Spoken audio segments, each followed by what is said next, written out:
I'm Vivek. I'm a product lead in Intel's disaggregated storage solution space. Right. I have here with me Sagi Grimberg, who's the CTO for Lightbits. Right. And before we go in deep on Lightbits and the solution and how Optane fits into the mix, I wanted to give a bigger problem statement of what we are hearing in the industry and how disaggregated storage and Lightbits help solve some of the problems here. Right.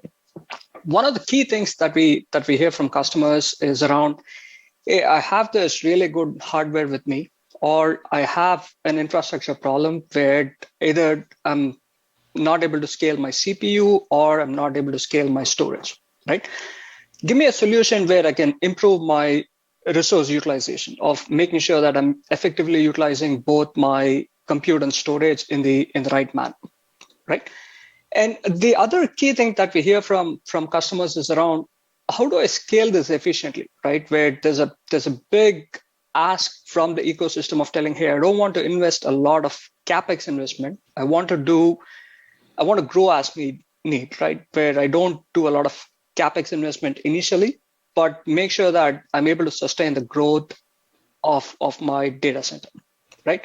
And the third key aspect is around performance improvement. Make sure that the applications where latency and throughput is of key importance.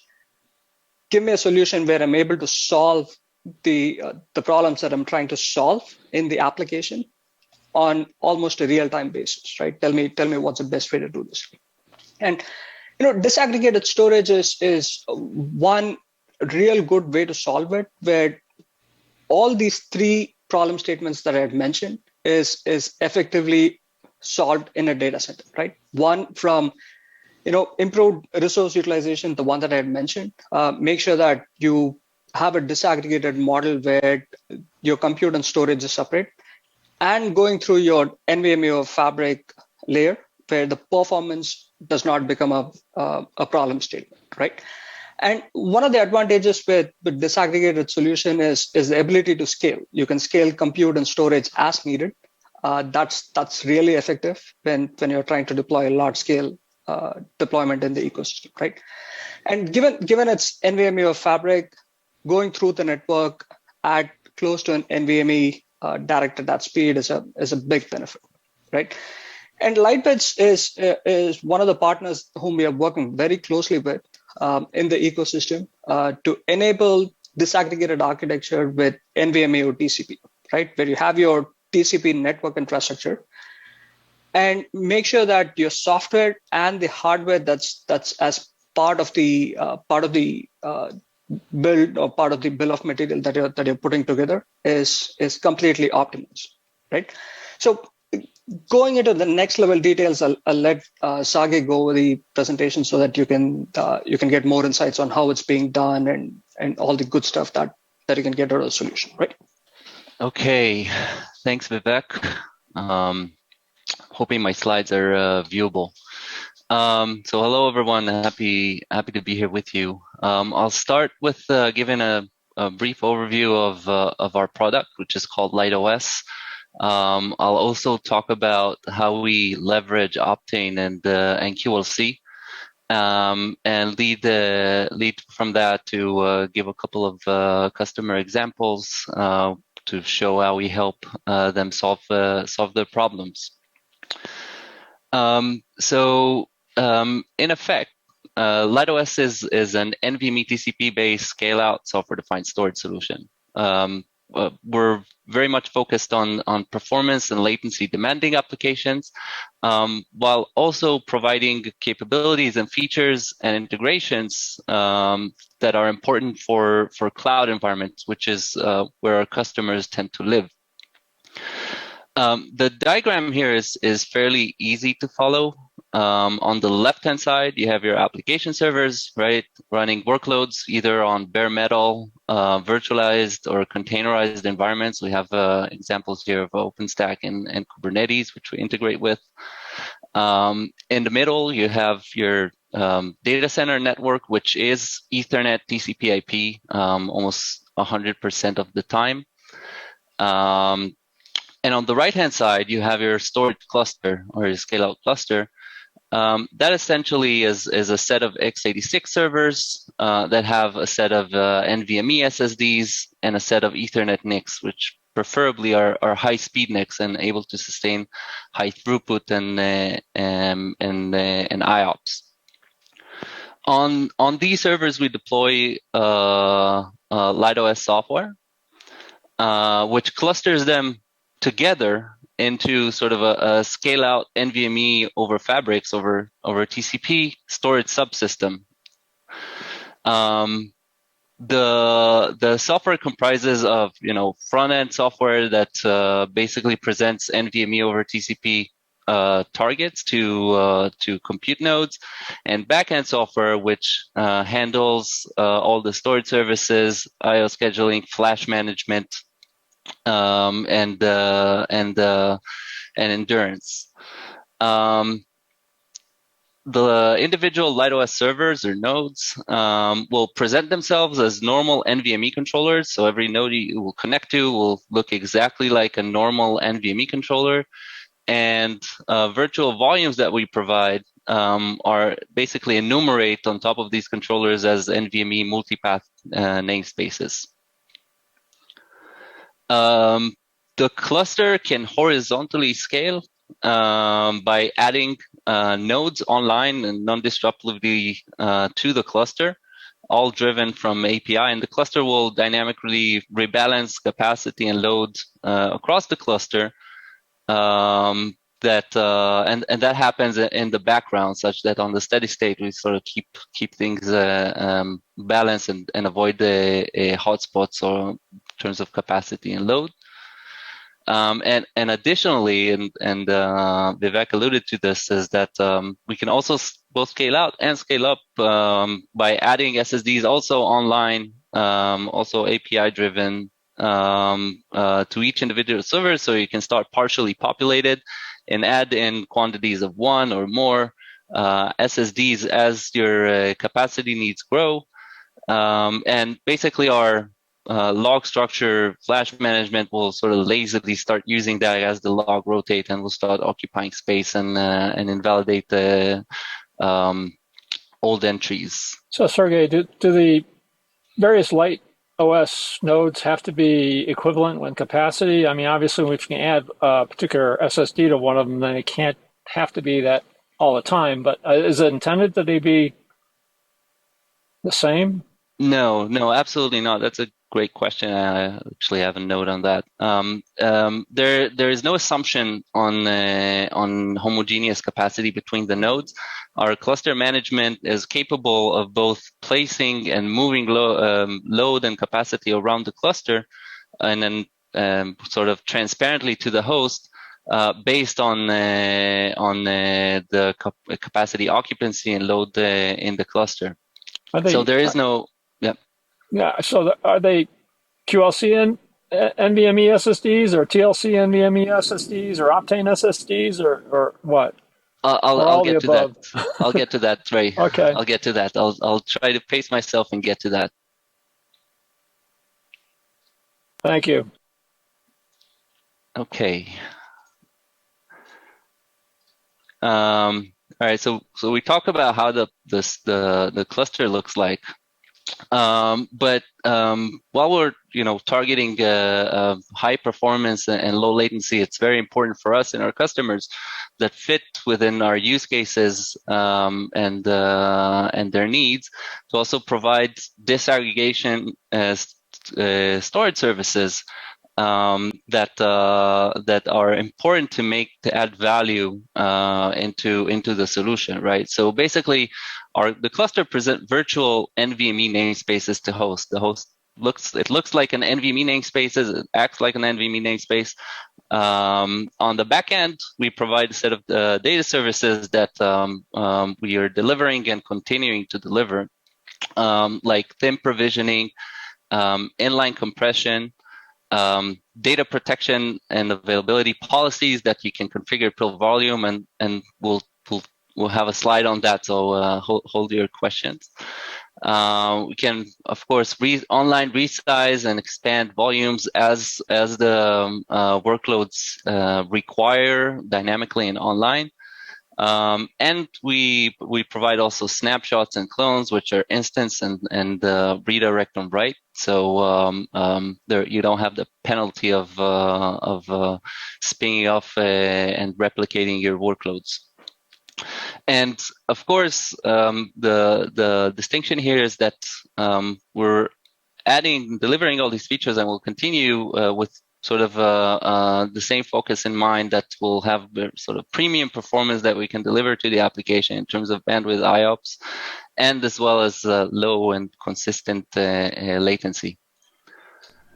I have a couple of questions about the backend. You didn't mention any distributed erasure coding or deduplication in the backend to to improve both resiliency, but also limit somehow the writes in the backend with the duplication. So how do you manage this thing? Because looking at this slide, looks like that most of the data protection is made on the single node, and then you replicate the data in the backend.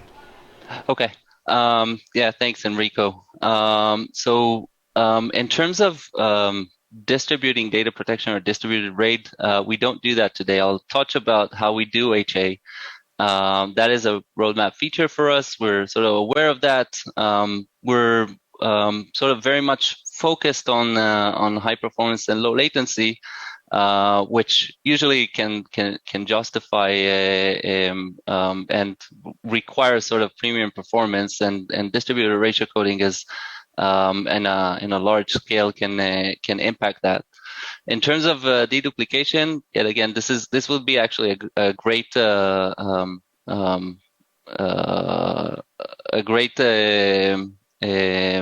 occasion to visit back again Storage Field Day later on to report how we make progress on these features.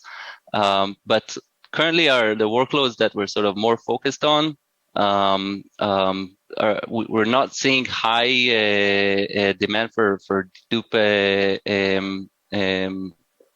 feature or for would benefit at much, apart from how we sort of are able to use thin snapshots and clones, right? So for the specific workloads that we're targeting, this is sort of a lower priority item for us as we hear from customers. But let alone, this is, as I said, the feature set is expanding as we make progress. Does that answer the question, or two questions? Yes, thank you. All right, thank you. Sergey, you want to talk a little bit about the latency and response time and the IOPS that a LightOS node are capable of doing? I mean, I'll touch on that as well. Okay, thanks. All right, so I'll explain a little further the HA model in LightOS. As we mentioned, LightOS is sort of a scale-out cluster that provides a highly available storage. And the HA has sort of multiple levels built into this. We start with basically every LightOS server or node will have SSD failure protection with RAID on a per RAID group, so we can have one or more RAID group per sort of storage target, as you will, or a node in the cluster. And that allows us to sort of have both sort of flash management that spend a lot of drives, and have dense solutions that where an individual SSD failure would not incur sort of cross-cluster activity to rebuild this. So the first level of protection is sort of an SSD level failure protection on a per RAID group that runs on each server. And full node protection is provided with synchronous mirroring on a per volume basis, right? You can do a 2 or 3 way, or even just a single replica if the data is not very, very important.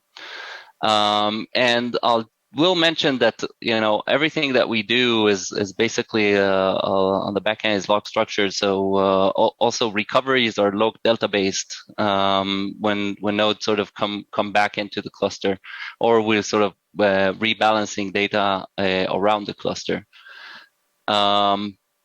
So this is basically provides us sort of any sort of failure or no single point of failure attribute in the system. I will mention that additional network overhead. So if we look at the components that are the immediate suspects for failures are SSDs or network, so we can add additional network resiliency with NIC bonding or teaming again on a per node basis. The multipath. Do you split namespaces across nodes, or they're locked to a particular node, or at least while it's there, it's in one node or another. It's not split across nodes. Right. And this allows us to basically not to sort of reroute data into within the cluster and still present sort of a normal NVMe device and follow the NVMe model, right? We have a namespace that is in a subsystem, and it's exposed or attached to an NVMe controller. So if you think about the NVMe concept, basically the entire cluster is an NVMe subsystem. Every node is an NVMe controller, and namespaces can be attached to one or more controllers, and they can be sort of moved and managed around. So what I mentioned that volumes basically present themselves and enumerate as multipath NVMe volumes or NVMe namespaces. I'm sorry. We use asymmetric multipathing, meaning that every node or every host will have, on a per volume basis, will have an active path, which is the NVMe optimized access path. And we'll have one or more, I would say, quote unquote, passive path, which is the NVMe non-optimized or inaccessible state path that we reflect to the host. And these maps can change depending on the health of the cluster and as data sort of moves around. And I will mention that volumes can also change their state maps that they reflect to the host both online and as they provision. And part of what we do is that we sort of are able to move capacity around the cluster, and that's how we do it in a sort of a in a transparent fashion to the host. Sergey, does LightOS or Light Labs require a client software, or is it transparent to that? No, so there is no need for client software. We sort of deliberately are designing this to not require any sort of client software. We run it with pretty much any Linux distributions or the Linux kernel that supports it, and we're working, as other environments will have this support. We don't want to build our product capabilities over and over again. We want to have that sustained into our technology and work just plug and play with the environments that we integrate with. All right, thanks. Okay. All right, so I'm sure most, if not all of you know that sort of we're in for some time we're in deep collaborations with Intel, working on optimizing the LightOS software solution to the Intel hardware offerings, and that is really designed to deliver sort of a high performance and cost efficient solution. And the opportunities for us is to basically optimize for both, Intel Xeon, third generation Ice Lake, and I have an example on that later. Or we basically are able to more effectively and utilize more dense nodes and deliver higher performance with software optimization and the capabilities of Ice Lake. I'll drill a bit deeper into how we use Optane, and we use Optane in quite a unique way. Optane DCPMM. Which is in twofold. One is for a fast non-volatile journal device, and this bulk of it is sort of a cheap memory for a metadata store. So that means that we don't need any sort of battery or Zucker caps for a fast journal device that's as fast as memory speed. And it also allows us to give high performance even on dense nodes that span a very large amount of capacity, and data sets that are aggressively compressible, or we're able to perform efficient data reduction. In combination with that, we have, of course, QLC optimizations that, LightOS as a design guideline, we're very much QLC ready and friendly. And, as Intel continue innovating with their QLC technologies, or as this technology evolves, LightOS is making sure that we're on top of technology, providing the best latency and throughput that is possible with our software. In terms of the endurance that we can provide up to 20x endurance improvement compared to if you were to use QLC without having specifically tailored flash management. And I'll also add that we're, of course, also integrating with the 800 series of the Intel Ethernet adapters for specifically high performance and low latency NVMe TCP with optimizations such as application device use and ADQ. Okay. How are we with time? Okay, so a bit more about how we leverage Optane and QLC. So I would say that in terms of the memory components that we do have in the system, we want to make sure that we have the best use of what's available here.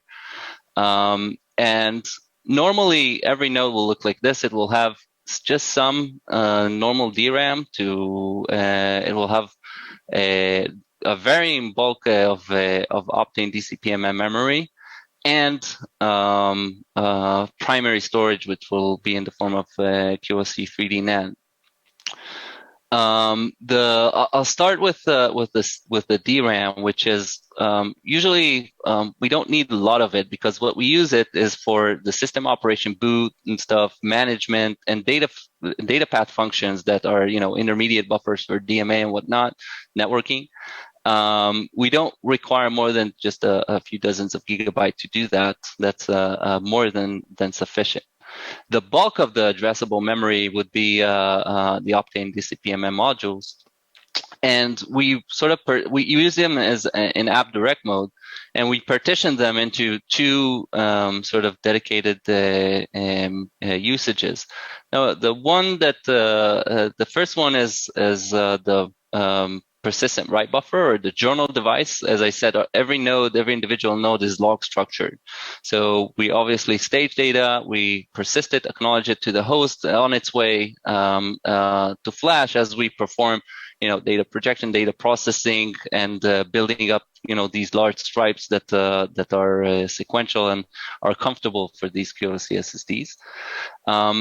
What I have a comment here that we're using this partition as persistent memory or persistent write buffer, and not more, because while these Optane DCPMMs look exactly like DRAM, if you're not paying very, very close attention into what you do, you basically incur I/O for every data access. If you think about the system that we provide, there is possibilities that we'll do quite a few of those, right? For DMA from the devices, DMA from the NICs that are going into synchronous mirroring, data services and whatnot. So all of these we pretty much do on intermediate memory, and we use this small partition just for what it's good for, and that is being persistent and survive abrupt failures. That allows us, not to sort of overwhelm or to in a sense, almost abuse this Optane for the persistent write buffer use case. The rest of it, though, we use that as in a we don't care about the persistency of it because we use it as metadata store, which is pretty much cache and track in memory. And that allows us to support basically very dense and drives and a lot of them, and provide overall cost-effective and dense solutions, and be very effective on the data reduction that we can achieve and will achieve as we expand the capabilities.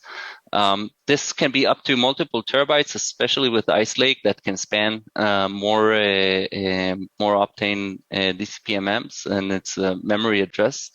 And it's cheaper than memory. It's basically a very more cost-efficient way to leverage memory and Optane memory to store metadata tables. We're also sort of careful on how we approach those and the metadata structures that we use in order to try to leverage Optane in the most efficient way. Sergey, I'm not sure if this is capable, but the write buffer is AppDirect. Is the metadata store memory mode, or is that even possible with Optane? So it's also AppDirect. And basically, we control the software, right? So we can basically know how we place it. Memory mode, while it's a very good concept, in our case, we have being a sort of a very high performance system, we need to have sort of software control into what goes into Optane and what goes into DRAM, right? We want to use each memory for what it's used to do. And when memory modes, memory is basically, you just see memory, right? You don't have this distinction between Optane. So you don't want control it then. I got you. You don't want to see a data structure that's hot, or an inner core ring that's actually sits on Optane without actually for it to make sense. So we're using it as AppDirect mode. But if we can have more control, we can actually leverage from memory mode, moving into the future. And of course, we have our, I would say, call it primary storage in the system. That's flash, right? And this is where all the data resided, all the metadata is persisted. Basically, our flash management, once data is persistent, synchronously mirrored, acknowledged back to the host, we build these, large stripes that we are appending only in a form of log. Every data or every bit that we write into the storage is protected across this the RAID group, which could be a subset or all of the devices in the system, and we can support very big systems as systems get bigger with more and more SSDs that they can support. So what we end up with basically is a unique offering, because you have a server that most of the memory that you have in it is cheap, and that allows us for both provide cost efficient BOM and deliver sort of high performance and latency, because metadata access and journal accesses are actually benefit a lot from byte addressable access. So Sergey, do you guys have any optimizations? I mean, with long structured files, there's sort of a garbage collection requirement that over time you collect old stripes, let's say, and move data that's still pertinent and erase data that's not. Do you guys make any optimizations for trying to ensure that data in a stripe is about the same age or the same volatility, maybe, or whatever it is? Yeah. So we absolutely have optimizations, and this the Flash Manager is pretty much the proprietary algorithms that we apply into how we do it. We absolutely have built-in components and optimizations in the systems to identify cold data versus hot data. And means to make sure that we are not sort of as you call it, garbage collecting stale data. And of course, there's, and that is very much workload and pattern dependent, right? For there are finite, I call it theoretical minimums or maximums and ranges that there's just math and physics. So we have basically a set of optimizations that we do to make sure to bin pack and identify hot versus cold data to minimize how much we need to sort of compact and trigger internal I/O. Having said that, the underlying SSDs are very, very comfortable with the workload that they're seeing from our software, and that's pretty much how we're able to support QLC in an efficient way, not incurring sort of the high latencies that you could expect if you're not paying attention to I/O scheduling and data placement. All right, thanks. This is basically an intro to the performance gain that we see from moving from Cascade Lake to Ice Lake, and specifically the price performance capacity gain that we're able to get. So basically, what we want to do, the example customer requirement here is sort of a 2 petabyte cluster, sort of mid-size, not huge, not small, assuming a 4-to-1 data reduction in the mixed variety of workloads that it serves, and achieve sort of high number of IOPS, 9 million, for a 70-30 mix across the entire available space. And what we can see here is that with Cascade Lake, you would require 8 nodes to deliver and span in effect the capacity of it.